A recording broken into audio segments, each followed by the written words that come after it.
Hello, my name is ACB the Man, and welcome to SAM number 1. For those of you who do not know, SAM is Slightly Above Mediocre. We are having a clan epic private match get-together every Sunday where we talk about different Crucible topics, different things to be slightly above mediocre in the Crucible. So last week we had our very first one. We talked about staying alive, a little bit of team play, mostly just running away from engagements that you are losing.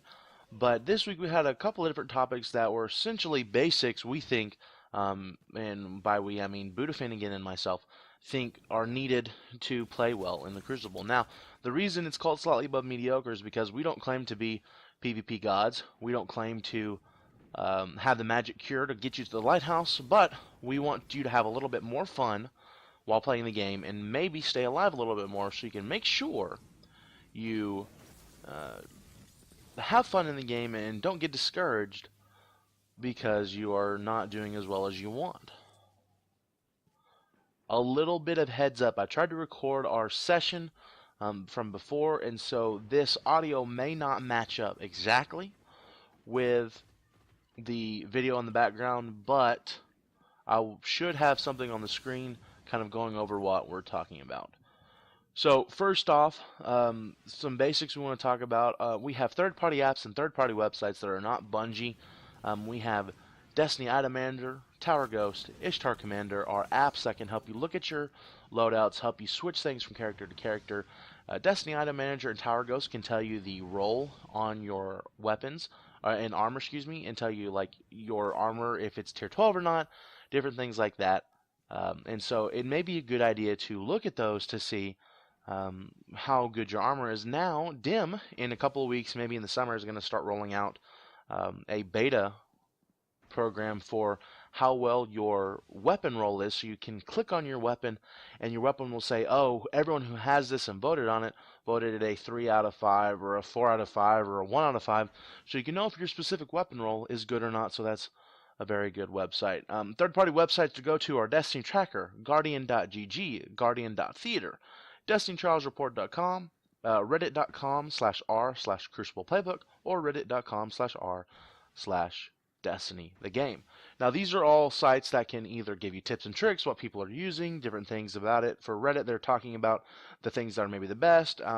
Destiny Trials Report will tell you about the last weekend or tell you about a specific team you're about to play. Destiny Tracker will give you stats on yourself or anyone you want to look at. These are just things that you can help to have an idea of something you can work on. For example, if you go to Destiny Tracker and you were sniping the night before and it said your sniping headshots were 14% for the night, maybe try getting more sniping headshots, different things like that. So there's definitely some websites and some apps you can use to help you out. Just be aware of them so that they can enhance your game a little bit, I guess. Next up, in addition to that, you need to be reviewing your own gameplay. If you have the Xbox, like most of us do here in Clan Epic, if you hit the record that button, most of the time it goes back 30 seconds. But you can go into your settings and specifically set it to record up to 5 minutes. So if you don't have anything else to record with, if you see something very cool, set it up to record 5 minutes, hit that button, and then you have 5 minutes of gameplay to watch. You can stream and watch your own gameplay if you have Twitch or Beam or any other streaming service that archives your videos, so they're automatically there. The only problem with that is sometimes you may have some streaming issues. If you have bad internet, it may not be the best. I use the Xbox app on Windows 10. It's a poor man's external recording. If you are hardwired in to your router, the streaming isn't that bad, and I've never had any issues with quality from streaming there and recording there, so that may be an option. Twitch.tv is definitely a good one to go to if you need some good streaming. Beam's okay, but Twitch is probably the more popular option, excuse me. So why do you want to watch your own gameplay? Well, you may catch something you didn't see before. If you were very confused on a map about how you kept dying, but then you watch the video and see, oh, there was somebody in the back sniping every time and they hit you with a body shot before the person right in front of you killed you, then you may be more aware of that and look for that in later gameplay. It just can help you see mistakes that you made and give you some ideas of your specific gameplay, how you maybe can do a little bit better. Also, on gameplay review, you don't have to review your own. Go to twitch.tv, find a streamer that runs your main class, your main subclass, or the way you play. Maybe you like to watch people snipe, and so you might can look at Dr. Lupo on Twitch, who snipes a lot in trials. Maybe you just want to see somebody play random stuff on PvP, so you may go to Tep stream. Yes, he does a lot of trials, but he'll just play Destiny. I mean, just find somebody that runs your subclass and watch them play PvP on Twitch, and watch other people play PvP on Twitch or on YouTube or something, so that way you can see maybe some mistakes that they're doing. Next up, we're going to talk about loadouts. So we're going to start with armor. We have stats versus perks. So stats are your intellect, discipline, strength, which affect your super, your grenade, and your melee cooldowns. So we're going to talk a little bit about tier 12. Tier 12 is having 12 of those little bars when you go to your screen available. That's essentially having the best stat rolls on all of your armor, including your ghost and your artifact, but it's not necessary. If you have tier 12, you can have the max cooldown on intellect, max cooldown on discipline, and 2 cooldowns on your melee. So you can have very fast intellect, but the max intellect cooldown is 4 minutes. The worst intellect cooldown is 5 minutes. So yes, it's a minute, but if you're getting kills, your super's going to come back faster anyways. So you're generally talking about a 30-second, 25-second difference in there. That's not that big of a deal, especially if you play a lot of sixes. So you don't need tier 12. You don't need the best perks, or best stats, excuse me, but be aware. If you have over 300 intellect, maybe choose a piece of armor that has an intellect on it and switch it to something else. Just be aware of the stats on your armor. They're not that big of a deal, but they can be helpful. Now we're going to talk about perks a little bit. Perks are going to come in to your individual gameplay. They're all the nodes after the intellect discipline that change different ways you play. We're going to talk a little bit more about those next week, but just be aware that perks are useful. Don't just grab a piece of armor because it looks cool, even though that may be part of why you use it. Be aware that perks do make a difference, and stats do make a difference. Not that big of a difference, but they do. So your weapon choice is based off of your playstyle. If you are a run and gun in your face playstyle, maybe use a hand cannon and a shotgun. If you're a sit back and just kind of disengage and fight when you can, maybe use a sniper or a scout rifle. But hand cannons are definitely inside what's called the meta this week, or this time. So what is the meta, and why does it matter? So the meta is essentially the best weapons in the game at this current time. They tweak weapons, they nerf weapons, they buff weapons, and so there are certain weapons that are more used than anything else because they're technically the best. Now, there are also weapons that technically suck but are in the meta because they do something that is good. For example, Icebreaker regenerates ammo. Well, with ammo going away every time you die, if you can live for more than 8 seconds, you have a sniper shot. So while the Icebreaker is not technically the best sniper out there, so it wouldn't be in the meta that way, it can fit in the meta because it circumvents an issue of losing your special ammo every time you die. So a weapon is in the meta either because it's the best, or it's the most used because it is useful in the game, even if it's not the best. So should you always use the meta? No, not at all. Use the guns that you like. For example, if you like the Continental auto rifle, while it's technically on the opposite end of the spectrum, if you do well with it, go ahead and use it. Now, you want to look at like DestinyTracker.com to see what are the most used weapons. You want to look at Reddit.com/Crucible Playbook to see what the best weapons are. And it's very good for you to know that. So you can maybe grab one of those, or maybe have them just in case. Or if you have a weapon that you've held on to that is now suddenly in the meta that you didn't know about. But you don't actually have to do, or you don't actually have to use the meta.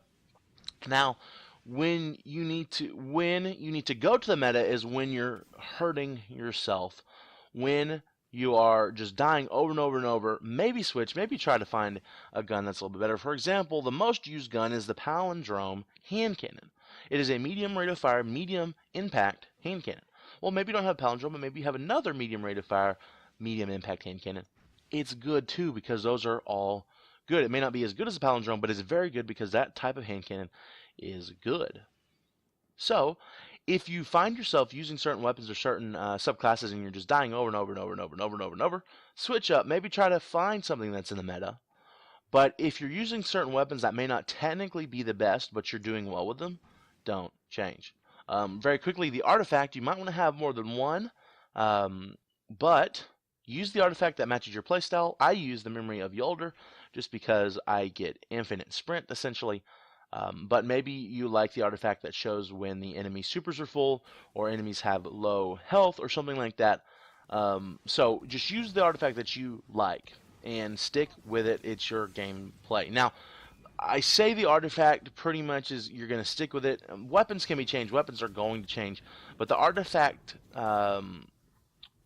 uses are going to stay the same except for that one that just got changed. I can't say it off the top of my head, but there was one that gives you extra super energy to your allies. Well, now you have to get a kill for it to work. That was changed because of PvP. But all the other ones are left the same. So artifacts pretty much are just up to you.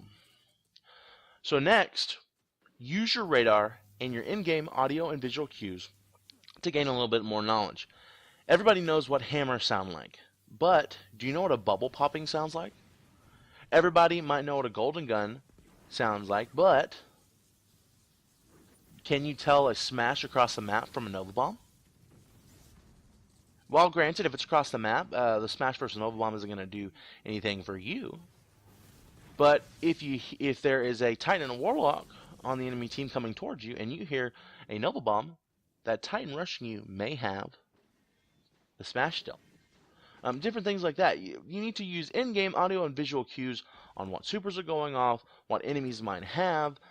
We talked about an example of if a Titan is rushing you after about 3 minutes of play, and you see a couple of supers go off already, or you hear them or whatever, and the Titan rushes straight at you, what subclass is he probably using? He's probably using Striker Titan because he wants to get up right next to you. If he had the hammers or the bubble, he would already have used the super before he got to you. So these are just some clues you can cue in and think about when you're playing. Last week we talked about maybe running away if you are getting shot, thinking about how you specifically are playing. But now we need to use clues and stuff to think about how somebody on the other team might specifically be playing. If you see a hunter who has the Graviton forfeit helmet, which is the kind of purple void helmet that goes in front of their face, you know they're probably running Night Stalker, and they're probably going to be using Shade Step. If you see a hunter with a warlock with the ram, you know they're going to have a ton of armor, and if they go into their super, you're going to need a little bit more to kill them. So you may pull out a shotgun instead of try to hitting them with your primary. It's just different things like that that you're going to want to think about. The very last thing, this is definitely optional, and this may not apply to everyone, but you definitely want to use a hardwired internet connection, and you might consider using a hardwired controller, but it's not necessarily on the controller. And if you have very, very good internet and your wireless doesn't affect you, then do it. But for me, I have 12 megabytes down and 6 megabytes up. If I am wireless, I am lagging all day long, and it's not going to help me. Next up, you might choose to use a smaller TV or a monitor instead of a big TV to play. I personally don't like that because I like to be relaxed and I'm going to have fun. But technically, a monitor can help you see a little bit clearer. You can have a little bit brighter colors than a regular TV, unless you have a very expensive TV. But there's just a thought about that. Also, the Elite controllers can help you, because they have extra buttons on the back. The Elite controllers can help you maybe jump and spin and do all that stuff. But honestly, I have not used Elite controller because honestly, I just don't have the money. But Elite controllers may help you play just slightly better. But those are just some hardware considerations. So this is kind of all the basics of what we've talked about this week. Next week, we're going to go into individual skills versus team skills, different things like that. And then the week after that, we're maybe going to go into some more map-specific things on big maps or smaller maps, things like that. But thank you for watching this Slightly Above Mediocre. I guess a Slightly Above Mediocre number 1, even though technically we're on week 2 anyways. But thank you for watching. Hopefully you can pause and take some thought about any of these topics. And we'll be here again next week.